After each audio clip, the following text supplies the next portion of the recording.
Yo, what is going on YouTube? Sorry, my mic is way the fuck over there. What is going on YouTube? It is your boy GZTV. We are back with another video, and we are here to wrap up For Now You. This is the 10th episode of Season 4. I'm just going to kind of talk about it somewhat quickly. I'm not going to speed through it because I really like the show. I think it's a pretty decent enough show. But we're just going to kind of get through the deets, give some minor thoughts. It's mostly a recap of what happened, so let's get into it. So it's the last day of class for Joe, who has decided to kill himself, but not before he runs a few final errands like teaching his young charges about Tobias Wolff's story Bullet in the Brain, just in case you were wondering where we were heading. Conspicuously absent from today's seminar, Nadia, of course. Class is cut short by the news that Reese Montrose's dead body was found in the woods. So yeah, Joe 100% killed him, officially, it was kind of up in the air at first. Where was Nadia? Busy assuring Edward that he is not just her fling or her drug dealer, he is the only person she can trust. To this end, she shows him that story about the murder-suicide of Madre Linda that ran in the cut, which is cool. How are there no photos of Joe in that story? I don't know. Nadia brings Edward to the decrepit basement, but the human aquarium, which she neglected to photograph, is gone. Why didn't she take a picture of it? I don't fucking know. So still, Edward believes her in her explanation for why they can't call the police, from whom Joe will only squirm away yet again. Later, Edward delivers quite the gift. A USB stick with everything his dad had on the Eat the Rich murderers and Reese Montrose so they can catch Professor Goldberg. So while Joe crafts a suicide note, Hallucination Ree's Shadow Joe suggests turning his attention elsewhere. Tom Lockwood wants him gone and may well frame Joe for killing Reese. I mean, it's not really framing since Joe did in fact kill Reese. It's just pointing everybody in the right direction, right? I mean, it's pretty much what it is.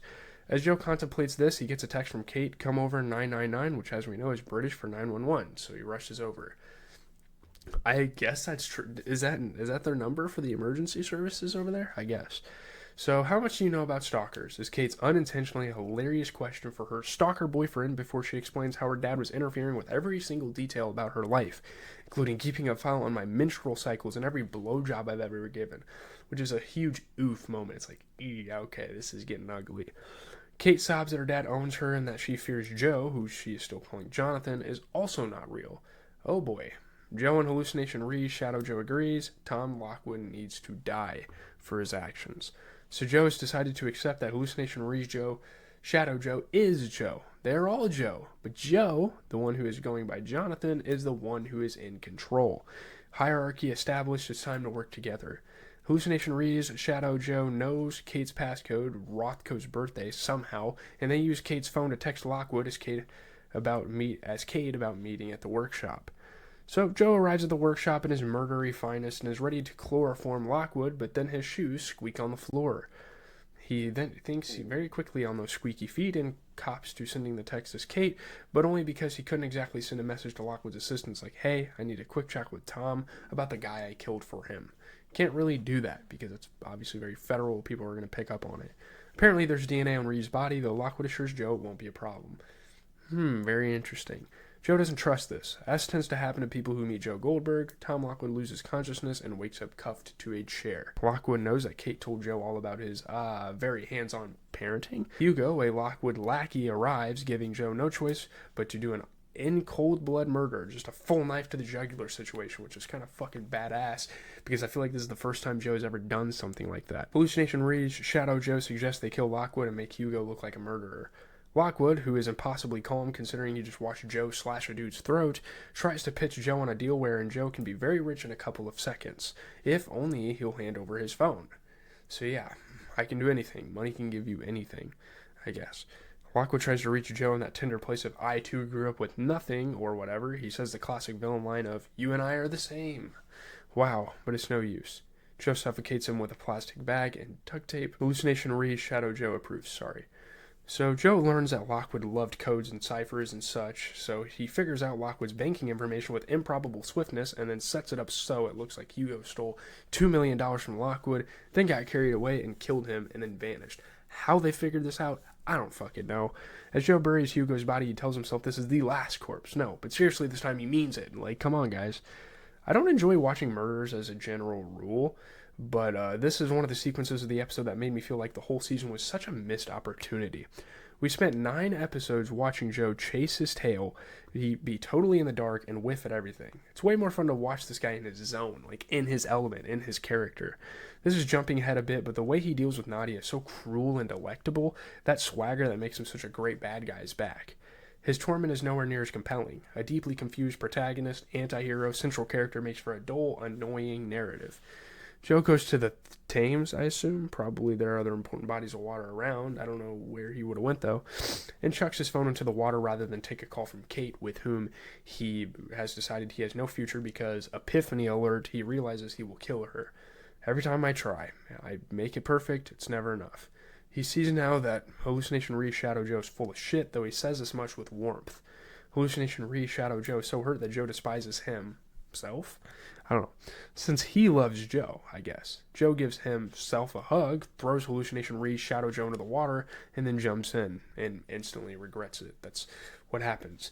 A lot of people that attempt suicide or, actually kill themselves, they regret it, of course, like in the afterlife, whatever that might be for you.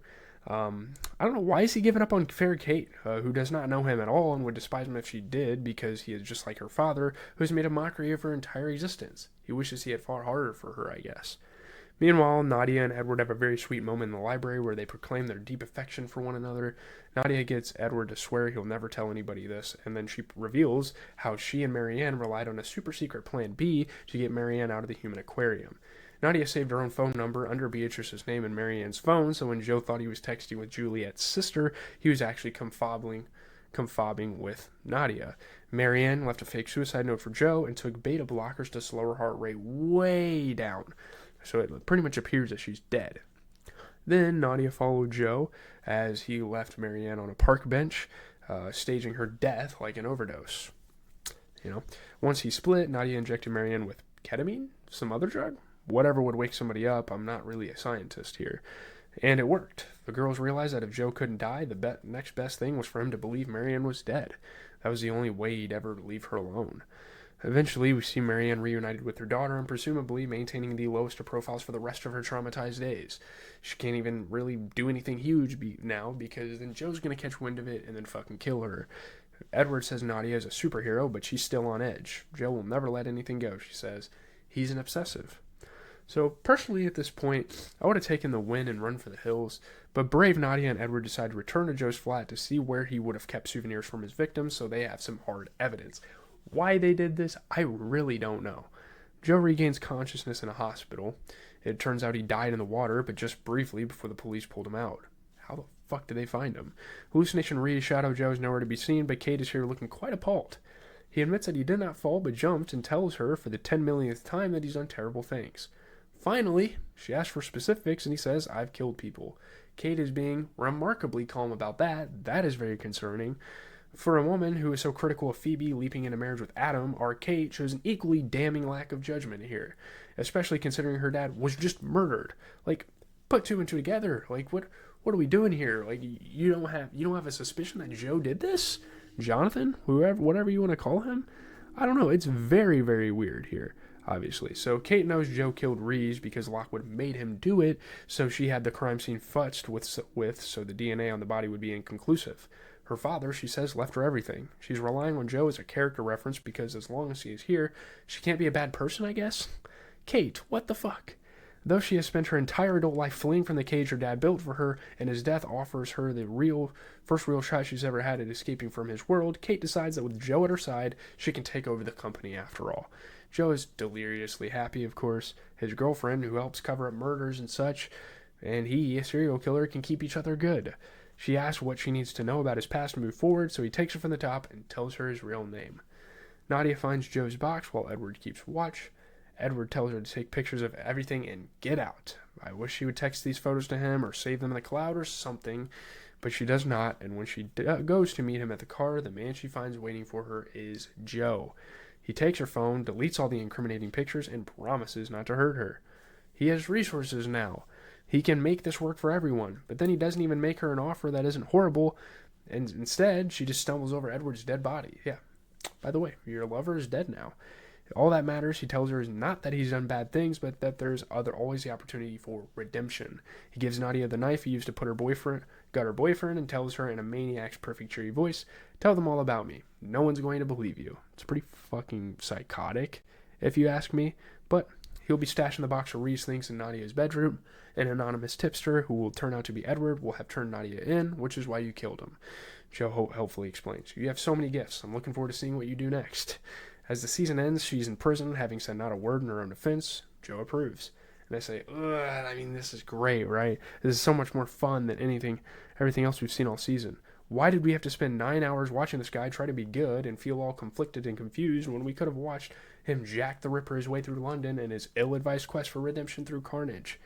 In case you care about what happened to all the characters we have not cared about all season, Blessing and Sophie bought Sundry House, Roald shot a friend by accident on a hunting trip, Connie fell off the wagon after about a week, but he is still meditating. Phoebe is teaching English to kids in Thailand, leaving her London life and fame behind her. Do we ever learn what Joe said to her in the season premiere? Of course we don't. A thread left dangling specifically to torture people like me that are watching the show. So, Joe comes out as Joe Goldberg, but alongside Kate, and with the phalanx of PR resources now at his disposal to control his "okay, it's complicated, but let me explain" narrative. His ex, Love, was deeply troubled, and abandoning his son was the best thing he could have done for him. I don't want to work a baby into the plot again, but it is very funny that even a redeemed Joe is making zero effort to get his son back. Joe and Kate are a philanthropy power couple now. He also bought a bookstore, and they're back in America. And for his next chapter, I am sorry to report that Joe is clean-shaven and has shorter hair. I think he looked a lot better with the whole thing here. I don't know. But he's so excited to have all the tools he needs to make the world a better place. One of those tools is definitely murder, but now he also has money and power, though not having those things never seemed to stop him before. So, as of this recap, we don't know the end game for you, like how many seasons they envision doing. I think it's 5, but as long as you're going back to America and running out of narrative steam, yeah, we can only hope for some stuff. I don't know. That's going to do it for the video. Leave a like, comment, and subscribe. What do you guys think is going to happen? Do they go back to Madre Linda? What happens? Do they reconnect with people back in New York? Do they start completely over like they've done every season? What do you guys think is going to happen? On that note, though, I'm out, guys.